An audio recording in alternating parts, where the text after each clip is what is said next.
성경 말씀 마태복음 4장 16절 17절 말씀을 같이 봉독하도록 하십시다. 또 이와 같이 돌밭에 뿌리웠다는 것은 이들이니 곧 말씀을 들을 때에 즉시 기쁨으로 받으나 그 속에 뿌리가 없어 잠깐 견디다가 말씀을 인하여 환난이나 핍박이 일어나는 때에는 곧 넘어지는 자요. 아멘. 우리 지난 주일날 본문 말씀을 가지고 예수님께서 우리에게 마음밭과 말씀, 믿음의 관계를 교훈하신 첫 번째 의미를 상고를 했습니다. 길가에 뿌려진 씨는 아예 믿음이 없고 그래서 말씀을 받았을 때 즉시로 사탄이 와서 빼앗아간 그런 내용을 상고를 했습니다. 우리 오늘은 여기 돌밭에 뿌리워진 씨에 대해서 말씀을 상고를 하려고 합니다. 그 돌밭의 의미와 또 그 씨의 의미를 상고하면서 하나님과 믿음 또 우리와의 관계를 생각하는 시간이 되기를 원합니다. 여기 돌밭에 뿌리웠다는 씨 특징이 뭐냐 하면 20절에 보면 말씀을 듣고 즉시 기쁨으로 받았다. 하나님의 말씀을 들었는데 즉시로 기쁨으로 받았다는 겁니다. 길가에 뿌려진 씨는 아예 뿌리도 없고 씨가 어떤 역할도 못하고 금방 없어졌지만 이 흙이 얇은 돌밭에 뿌리워진 씨는 말씀을 듣고 즉시 기쁨으로 받았습니다. 근데 결과가 뭡니까? 21절에 보면 그 속에 뿌리가 없어 잠시 견디다가 말씀을 인하여 환난이나 핍박이 일어나는 때에는 곧 넘어지는 자다. 뿌리가 없으니까 환난이 오고 하나님 말씀대로 살아야 되는 그런 문제가 생길 때 즉시로 말씀하고 떠나버린다는 거죠. 특징이 기쁨으로 즉시 받았고 뿌리가 없다. 그 두 가지 특징을 지금 이야기를 하고 있습니다. 뿌리가 없다는 것은 의미가 뭐겠습니까? 설명 안 드려도 아시겠죠. 믿음이 없다는 겁니다. 그죠? 믿음이 없다. 씨는 싹은 났지만 뿌리가 없으니까 바로 말라져 버린다는 겁니다. 믿음이 없다는 겁니다. 에베소서 3장 17절에 보면 믿음으로 말미암아 그리스도께서 너희 마음에 계시게 하옵시고 너희가 사랑 가운데서 뿌리가 박히고 터가 굳어져서 믿음으로 사랑 가운데 뿌리를 내리라. 사도 바울이 에베소 교회 성도들을 위해서 기도하면서 믿음으로 말미암아 그리스도께서 너희 마음에 계시게 하옵시고 그리스도가 내 마음에 계신다는 뜻이 뭡니까? 하나님의 말씀이 믿어졌다는 거죠. 그래서 예수님 우리 마음에 계시고 그 말씀을 믿었기 때문에 사랑 가운데 우리가 거하게 되고 믿음이 자라서 그리스도의 장성한 분량까지 자란다는 사실을 지금 말씀을 하시는 거죠. 그러니까 믿음이 없으니까 금방 말라져 없어져 버린다는 겁니다. 그러면 뿌리가 없는데, 그죠? 뿌리가 없는데 싹이 났다. 다시 말하면 뿌리가 없는데 믿음이 없는데 하나님의 말씀을 듣고 기쁨으로 받았다. 그건 어떤 의미가 있겠습니까? 그 의미가 뭐냐 하면 사람들의 마음속에 근본적으로 신에 대한 인식은 하고 있다는 겁니다. 안 믿는 사람들도, 예수를 안 믿는 사람들도 신에 대한 것은 생각을 하고 있죠. 그러니까 뭘 만듭니까? 뭘 숭배합니까? 우상을 숭배하죠. 뭔가 우리보다, 인간보다 절대적인 어떤 능력을 가지고 있는 신적인 존재가 있다는 것을 인식을 하기 때문에 그걸 자꾸 찾는 겁니다. 내가 어렵고 힘들고 이럴 때 이런 문제를 내 힘으로, 사람의 힘으로 해결하려는 것이 아니라 신적인 존재를 찾아서 해결함을 받고자 하는 그런 생각들이 근본적으로 모든 사람들한테 다 있다는 겁니다.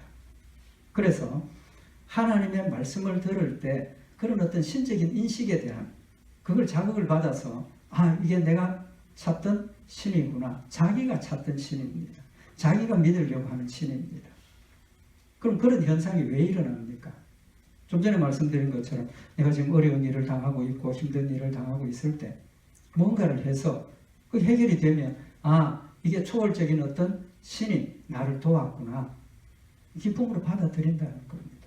하나님의 말씀에 대한 태도도 마찬가지입니다. 하나님의 말씀도 들을 때 본인이 생각하고 있던 그 신적인 존재라는 생각을 하게 되는 거죠. 그렇기 때문에 그들의 초점은 어디에 맞춰져 있습니까?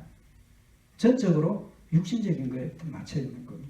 질병, 우리 아들이 애군이 껴서 어쩌고 전부 육신적인 문제에 지금 집중이 되어 있어서 그 육신적인 문제를 해결하기 위해서 신을 찾고 신을 부르고 신을 의지하는 그런 열매를 맺게 된다는 겁니다. 하나님에 대한 것도 마찬가지죠. 좀 전에 말씀드린 것처럼 본인이 가지고 있는 육신의 문제, 세상의 어떤 그런 해결해야 될 어려운 일들을 자신이 찾는 하나님을 믿는 겁니다. 그러니까 의지하고 거기에 초점을 맞추니까 하나님을 믿는 것처럼 보여지는 겁니다. 그래서 성경에 보면 성경에도 많은 사람들이 하나님을 찾았습니다. 찾았지만 예수 그리스도를 믿고 구원받는 일에는 동참하지 못한 사람들이 있다는 겁니다. 누가 있습니까? 대표적인 예로 우리가 그건 잘 아는 이야기니까 이스라엘 백성들을 하나님께서 애굽에서 이끌어내실 때 모세를 보내서 바로 왕에게 하나님께서 우리 백성들을 보내라 하신다. 바로가 뭐라고 대답을 합니까? 하나님이 누구냐? 나 하나님 모른다. 거절을 했죠. 그래서 하나님께서 재앙을 내리시길 시작을 합니다. 지팡이로 뱀이 되게 하고 물이 피가 되게 하고 이런 일들을 바로 애굽에 있던 술사들도 따라 했죠. 근데 점점 못하게 되는 겁니다. 하나님의 징계가 더 크게 임하게 되죠. 그래서 성경에 보면 우박의 재앙을 내린 후에 바로가 모세를 부릅니다. 출애굽기 9장 27절에 바로가 사람을 보내어 모세와 아론을 불러 그들에게 이르되 이번은 내가 범죄하였노라. 이번은 내가 범죄하였노라. 뜻이 뭡니까?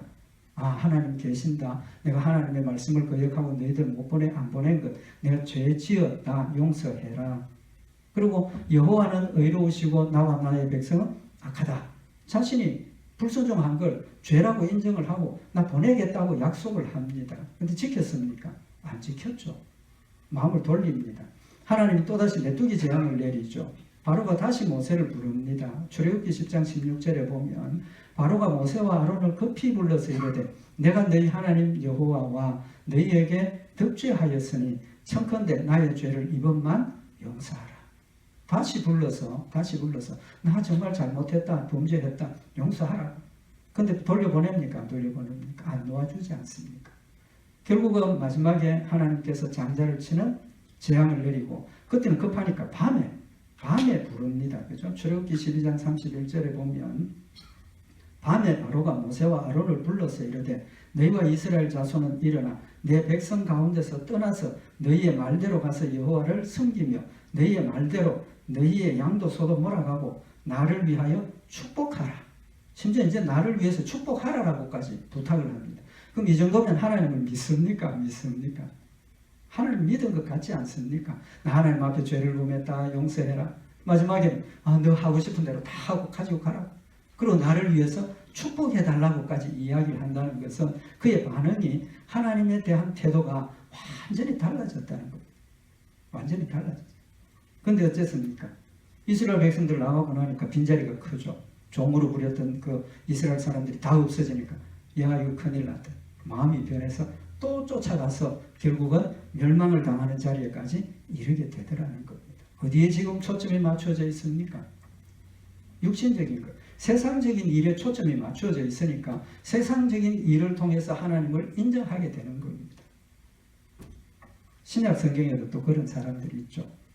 누가 있습니까? 예수님 시대에 예수님을 따랐던 사람들 두 부류로 나누어집니다. 제자들처럼 예수님을 믿고 구원받은 사람이 있고 그저 그냥 예수님을 따라다녔던 사람들이 있습니다. 어디에서 표시가 납니까? 어디에서 나눠집니까? 예수님 잡히시고 난 뒤에 재판을 받을 때 제사장이나 종교적인 정치적인 지도자들이 예수님을 십자가에 못 박아 죽이라 할 때 그냥 겉으로만 따라다녔던 사람들은 뭐라고 그랬습니까? 반대를 하고 예수님을 죽이라. 그 내용을 잠깐 보면 예수님께서 말씀을 전하시면서 서기관들이나 대제사장들, 종교적인 지도자들 책망을 하셨죠. 비유를 들어서 책망을 하시고, 그러니까 서기관들이나 대제사장들의 마음이 상했습니다. 그죠? 마음도 상하고, 또 성경에 보면 예수님이 가르치고 사람들이 예수님을 너무 많이 따르니까 자기들이 시기하는 마음이 생겼습니다. 그래서 시기가 나서 예수님을 잡아서 죽여야 되겠다 결정을 합니다. 근데 못했지 않습니까? 왜 못했습니까?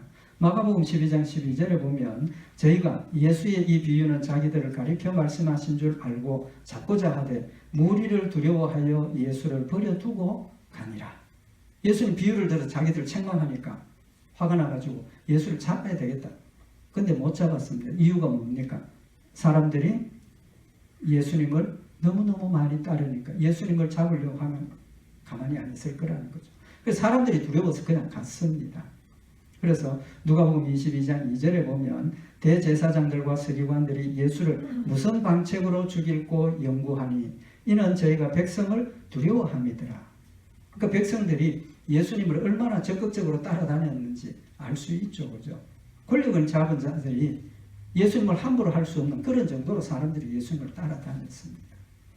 또 예수님을 따랐던 그 증거를 우리가 볼 수 있는 것은 오병이어의 기적을 행하시고 난 후에 이스라엘 사람들이 예수님을 찾아왔습니다. 뭐하러 찾아왔습니까? 예수님 이제는 우리의 왕이 되어 주십시오.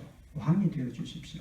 그래서 요한복음 6장 15절에 보면 그러므로 예수께서 저희가 와서 자기를 억지로 잡아 임금 삼으려는 줄을 아시고 다시 혼자 산으로 떠나가시니라.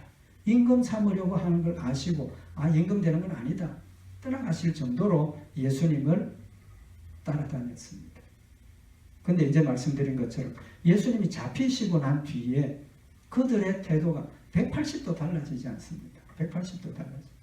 그래서 빌라도가 재판을 하면서 예수님 죄가 없다는 걸 알고 예수님을 놓아주려고 노력을 했지 않습니까? 심지어 바라바를 세우고 예수를 놓아줄까 바라바를 놓아줄까 그런 조건을 제시할 만큼 바라바는 예수님을 놓아주기 위해서 열심히 노력을 한 겁니다. 근데 사람들의 반응은 뭡니까? 마태복음 27장 22절에 보면 빌라도가 가로되 그러면 그리스도라 하는 예수를 내가 어떻게 하랴? 저희가 다 가로되 십자가에 못 박혀야 하겠나이다. 십자가에 못 박으라는 겁니다. 빌라도가 나는 내가 볼 때에 악한 일을 한 게 아무것도 없다. 십자가에 못 박는 건커녕 악한 일을 한 것이 없기 때문에 놓아주어야 되겠다는 겁니다. 그런데 백성들이 더욱 소리질러 가로되 십자가에 못 박혀야 하겠나이다. 그러면서 어느 정도냐 하면 빌라도가 아무 효험도 없이 도리어 밀란이 나려는 것을 보고 그만큼 예수님 놓아주려니까 폭동이 일어날 정도가 되니까 자기 손을 씻고 나는 이 피해에 대해서 난 책임 없다. 너희가 당하라. 그들이 뭐라고 이야기를 합니까? 우리 자손들까지 그 책임지겠다고 이런 무서운 고백을 하면서 예수님을 십자가에 못 박도록 내어주었다는 겁니다. 왕으로 모시려고까지 쫓아다니던 사람들이 얼마 되지 않아서 예수님을 십자가에 못 박아 죽이라고 우리 자손들이 그 죄를 받겠다고까지 하면서 예수님을 십자가에 못 박아 죽이도록 반대편에 섰다는 것 이해가 됩니까? 안 됩니까? 정말 인간의 그런 어떤 배반감 이런 걸 충분히 느낄 수 있지 않습니까? 근데 왜 그렇게 되었느냐는 겁니다. 그 사람들이 왜 그렇게 따라다니다가 마음이 그렇게 변했느냐는 거죠. 예수님께서 분명히 말씀을 하십니다. 요한복음 6장 26절에 보면 왕을 모시려고 왔던 그들에게 너희가 나를 왕 삼으려고 하는 목적이 다르다. 그 말이에요. 내 생각하고 너희의 목적이 다르다. 뭐라고 말씀을 하십니까? 요한복음 6장 26절에 보면 예수께서 대답하여 가라사대 내가 진실로 진실로 너희에게 이르노니 너희가 나를 찾는 것은 표적을 본 까닭이 아니요 떡을 먹고 배부른 까닭이로다. 사람들이 예수님을 왕으로 모셔야 되겠다고 한 이유가 떡을 먹고 배부른 까닭이라. 영적인 게 전혀 없다는 겁니다. 천국하고는 전혀 상관이 없다는 겁니다. 물고기 2마리 보리떡 5개를 가지고 수많은 사람을 먹이고 12광주를 남기고 아픈 사람 낫게 하시고 죽은 자도 살리고 병은 필요 없죠. 농사질 필요 없죠. 무슨 걱정이 있습니까? 예수님이 왕만 되시면 우리의 육신의 생활이 완벽하게 평안하게 된다. 그것만 지금 보고 있다는 겁니다. 그런데 잡히고 나니까 그런 소망이 있습니까? 없습니까? 이제까지 봤던 예수님하고 힘없어서 잡혀서 십자가에 죽는 상황이 되는 걸 보니까 배신감이 더 컸을 수도 있겠죠. 이 문제를 예수님께서 직접적으로 다시 한 번 더 깨우쳐 주십니다. 요한복음 6장 26절 이후에 예수님께서 사람들에게 내가 곧 생명의 떡이로다. 이제 예수님께서 그들이 너희가 나를 따르는 것이 육신의 떡 때문에 따랐다. 그러면서 이제는 깨달으라고 예수님이 영적으로 그리스도가 되시고 메시아가 되시고 우리의 죄를 구속하시는 예수를 믿고 천국 간다는 사실을 예수님께서 설명을 하시는 겁니다. 그러면서 직접 말씀하신 게 아니고 역시 비유로 말씀을 하십니다. 뭐라고 비유를 하셨습니까? 내가 곧 생명의 떡이로다. 내가 곧 생명의 떡이다. 먹는 떡에 지금 비유를 하시는 겁니다. 그러면서 너희 조상들이 광야에서 만나를 먹었지만 죽었다. 그러나 자신은 생명의 떡인 것이 하늘로서 내려오는 떡이니 사람으로 하여금 먹고 죽지 아니하게 하는 것입니다. 나는 생명의 떡인데 하늘로서부터 왔고 너희가 그것을 먹으면 죽지 않는다라고 지금 예수님께서 말씀을 하시는 겁니다. 그러면서 나는 하늘로서 내려온 산떡이니 사람이 이 떡을 먹으면 영생하리라. 나의 줄 떡은 곧 세상의 생명을 위한 내 살이로다. 내 살이로다. 이해가 되십니까? 안 되십니까?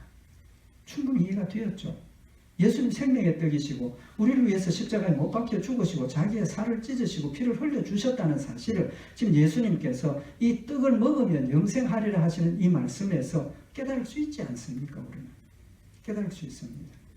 근데 그 자리에 있던 사람들이 일부는 이해를 했고 일부는 이해를 못했습니다. 왜 이해를 못했습니까?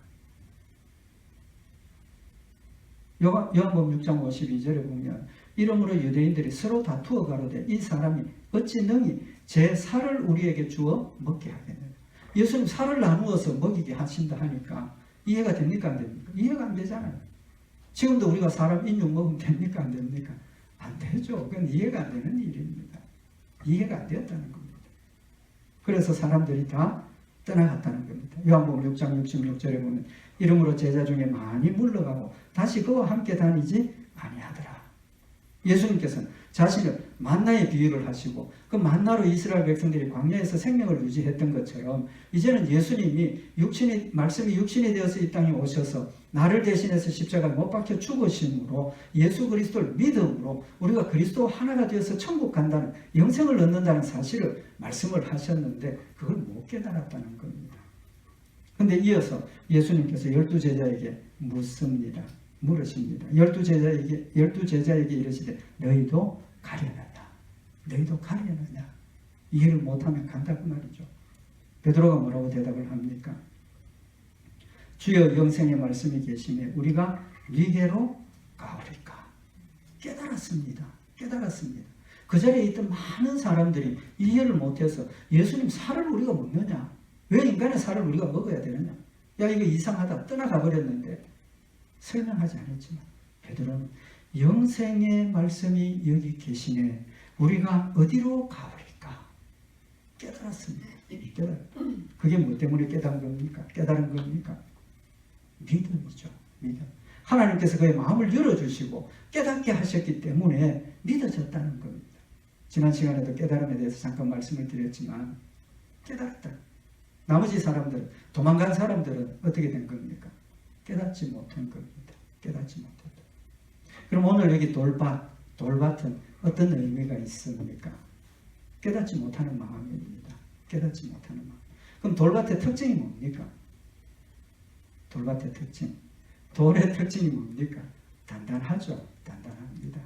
에스겔서 11장 19절에 보면 내가 그들에게 일치한 마음을 주고 그 속에 새 신을 주며 그 몸에서 굳은 마음을 제하고 부드러운 마음을 주어서 하나님께서 이스라엘 백성들이 굳은 마음을 가지고 있을 때 우상 숭배하고 있는 그들에게 성령을 보내주셔서 그들의 굳은 마음을 녹여주시고 부드러운 마음이 되게 하셔서 예수를 믿게 하신다는 겁니다. 깨닫게 하신다는 거죠. 에스겔서 36장 26절에도 또 새 영을 너희 속에 두고 새 마음을 너희에게 주되 너희 육신에서 굳은 마음을 제하고 부드러운 마음을 줄 것이며, 여기 우리말 성경에는 굳었다 이렇게 표현을 했는데 원문, 히브리 원문은 돌이라는 단어입니다. 돌. 이렇게 돌같이 굳은 마음, 그걸 부서뜨려서 부드러운 마음으로 만들어 주신다는 겁니다. 믿음을 가지면 우리 마음이 옥토가 되는 거죠. 부드러운 마음이 되는 거예요. 비료도 많고 영양분도 충분해서 씨가 떨어지면 뿌리를 내리고 튼튼하게 자랄 수 있는 그런 믿음의 토양이 우리에게 있어야 된다는 거죠. 돌 같은 마음, 굳었다. 그런 뜻이 우리의 영적으로 어떤 교훈을 합니까? 굳었다. 감각이 없는 거죠. 감각이 없는 겁니다. 굳어 있으니까 두드려도 아무 느낌이 없어. 아프지도 않고 간지럽지도 않고 기쁨도 없고 즐거움도 없고 슬픔도 없고 마음이 굳어 있다는 겁니다. 그래서 에베소서 4장 17절에 보면 그러므로 내가 이것을 말하며 주 안에서 증거하노니 이제부터는 이방인이 그 마음에 험한 것으로 행함과 같이 너희는 행하지 말라. 이방인들, 택함받지 못한 사람들의 모습을 지금 말씀을 하시는 겁니다. 저희 총명이 어두워지고 저희 가운데 있는 무지함과 저희 마음이 굳어짐으로 말미암아 하나님의 생명에서 떠나 있도다. 마음이 굳어서 생명에서 떠나 있다는 것. 믿음이 없으니까 생명에서 떠나 있는 거죠. 그러면서 그 굳어진 마음을 설명하시기를 저희가 감각 없는 자 되어 자신을 방탕에 방임하여 모든 더러운 것을 욕심으로 행하되 감각이 없다는 겁니다. 돌같이 굳었으니까 감각이 없다는 겁니다. 그러면 하나님의 말씀에 우리가 감각이 없다 그런 뜻입니다. 마음에 감각이 없다. 우리가 하나님의 말씀을 들으면 오늘 여기 본문에 적시로 어떻게 받았다고 그랬습니까? 기쁨으로 받았다는 겁니다. 기쁨으로 받았다. 우리가 하나님의 말씀을 들으면 기쁨도 있고 뭐도 있습니까? 슬픔도 있고 또 뭐도 있습니까? 두려움도 있고 감사도 있고 맞습니까? 틀립니까? 맞죠? 하나님의 말씀을 들었을 때 그 말씀이 내 현재의 죄를 지적하고 깨우쳐 주시면 내 마음에 슬픔이 있고 두려움이 있고 후회가 있다는 겁니다. 하나님께서 예수 그리스도의 복음을 내 마음속에 깨닫게 하실 때 하나님이 주신 그 사랑이 기쁨이 되고 감사가 되고 천국의 소망이 되고 우리가 힘을 얻는다는 겁니다. 우리 마음이 살아있다는, 감각이 있다는 겁니다. 마태복음 11장 16절에 보면 이 세대를 무엇으로 비유할꼬? 비유컨대 아이들이 장터에 앉아 제 동물을 불러 가로되 너희가 너희를 향하여 피리를 불어도 너희가 춤추지 않고 우리가 애곡하여도 너희가 가슴을 치지 아니하였다 함과 같도다. 피리를 불어도 즐거워하지 않고 슬픈 일을 봐도 슬퍼하지 않고 감각이 없다는 겁니다. 감각이 없다. 하나님이 믿음으로 우리에게 하나님을 믿게 하시고 예수님과 하나가 되게 하신 이후에는 우리의 마음이 감각이 있다는 겁니다. 감각도 정도의 차이가 있습니까? 없습니까? 있죠. 있습니다. 좀 덜 단단한 사람도 있고 아주 소프트한 사람도 있고 예민한 사람도 있고 믿음의 정도에 따라서 우리의 믿음의 정도에 따라서 하나님의 말씀에 대한 반응이 적극적으로 반응이 나타나기도 하고 아주 예민하게 반응하기도 하고 때로는 둔해가지고 하나님께서 큰 소리를 하시고 안 들으니까 매도 때리시고 그래야 느껴지는 사람도 있고 그렇지만 분명한 것은 하나님의 택한 백성들은 하나님의 말씀에 대해서 반드시 느낌이 있다는 겁니다. 느껴진다는 겁니다. 언제인지는 모르지만 때가 되면 또 얼마나 예민하게 반응하는지는 모르지만 우리의 믿음이 자라면서 그 정도가 각각 달라진다는 사실을 지금 말씀을 하고 있는 겁니다. 예수님 판 사람 가룟 유다 마지막에 어떻게 됐습니까? 가룟 유다 마지막에 자살했지 않습니까? 그죠? 자살했습니다. 성경에 보면 마태복음 27장에 27장 3절에 때에 예수를 판 유다가 그의 정죄됨을 보고 스스로 뉘우쳐 그 은 30을 대제사장들과 장로들에게 도로 갖다 주었다. 예수님 십자가에 못 박혀 돌아가시는 그 모습을 보고 자신의 죄를 깨달은 겁니다. 죄 없는 분을 내가 훌륭한 선생님을 내가 팔았구나. 그래서 몸값으로 생명값으로 받았던 그것을 대제사장들에게 갖다 주었습니다. 안 받았죠. 안 받았습니다. 그래서 대제사장들이 하는 말이 내가 무지한 죄를 피를 팔고 죄를 범하였도다. 가룟 유다가 고백하니까 저희가 가로되 그것이 우리에게 무슨 상관이 있느냐? 네가 당하라. 우리하고 상관없다. 너 책임이다. 너 책임이다. 그래서 유다가 오늘 성소에 던져놓고 물러가서 스스로 목매어 죽었지라. 스스로 목매어 죽었다. 왜 그랬겠습니까? 자신의 죄를 깨달았습니다. 자신의 죄를 깨달았습니다. 죄를 깨달았다기보다는 뭘 알게 되었습니까? 진실을 알게 된 거죠. 진실을 알게 된 겁니다. 자기가 생각하고 죄를 정하고 죽어야 된다고 했던 그분이 진실을 알고 보니까 내가 잘못 알았다는 겁니다. 자책감이 생긴 거예요. 죄책감이 생긴 겁니다. 우리는 죄책감이 생기면 어떻게 합니까? 하나님의 말씀이 내 마음속에 내 죄를 지적하시고 내 죄가 깨달아지면 우리는 어떻게 합니까? 하나님 앞에 엎드려서 하나님 나 죄를 범했습니다. 하나님 나는 이런 일을 했습니다. 용서해 주십시오. 왜? 우리는 느낌이 있으니까. 하나님의 말씀과 하나님의 사랑으로 죄에 대한 느낌을 알고 하나님께서 주신 말씀으로 회개하면 용서하신다는 사실을 알고 예수님께서 이미 죽으시고 부활하심으로 말미암아서 나는 예수를 믿고 내 모든 죄를 용서받았다는 사실을 우리는 깨닫고 알고 있기 때문에 하나님께서 말씀으로 내 죄를 깨우쳐 주시면 우리는 하나님 앞에 엎드려서 회개하게 되는 겁니다. 그러나 가룟 유다는 진실을 알았고 자신의 죄를 깨닫게 되었지만 하나님의 용서와 하나님의 사랑을 깨닫지 못했기 때문에 그 엄청난 죄책감을 감당을 할 수 없어서 결국은 스스로 자살할 수밖에 없는 그런 지경에까지 이르게 된다는 겁니다. 믿음이 없는 사람과 하나님의 택한 백성들의 차이가 거기에 있는 겁니다. 육신의 일에 세상의 것에 집착을 하고 그것 때문에 예수님을 따랐기 때문에 그것 때문에 하나님을 찾았기 때문에 그 문제를 해결하지 못하면 저절로 하나님과 멀어지는 겁니다. 떨어지게 되어 있는 겁니다. 하나님 우리를 택하셨습니다. 믿음을 주셨습니다. 하나님의 말씀으로 항상 우리의 마음속에 지적을 하시고 터치하시고 은혜로 채워주신 하나님이십니다. 히브리서 4장 12절에 보면 하나님의 말씀은 살았고 운동력이 있어 좌우의 날선 어떤 검보다도 예리하여 홍과 영과 및 관절과 골수를 찔러 쪼개기까지 하며 또 마음의 생각과 뜻을 감찰하느니 하나님께서 지금도 성령님께서 말씀으로 우리의 마음을 찌르고 쪼개고 깨닫게 하시고 느끼게 하신다는 겁니다. 우리의 마음이 둔해져 있고 우리의 삶이 세상에 빠져 있으면 감각이 무뎌져서 하나님의 그 역사를 깨닫지 못하고 넘어가는 겁니다.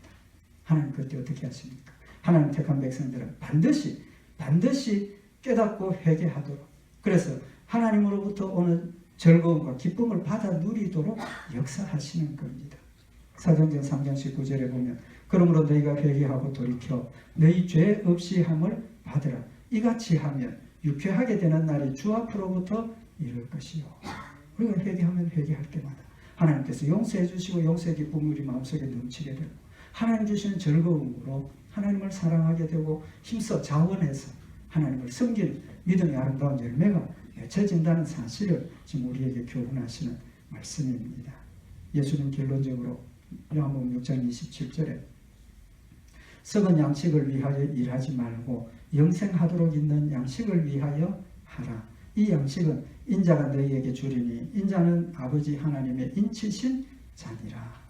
하나님께서 우리에게 주시는 은혜를 예수님이 약속하시고 깨우쳐 주셨습니다.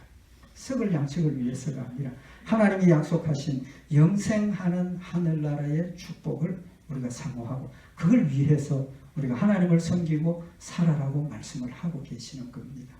우리는 돌같이 굳은 마음 하나님께서 이미 부수어버렸고 부드러운 마음을 주신 성도들입니다. 복토입니다.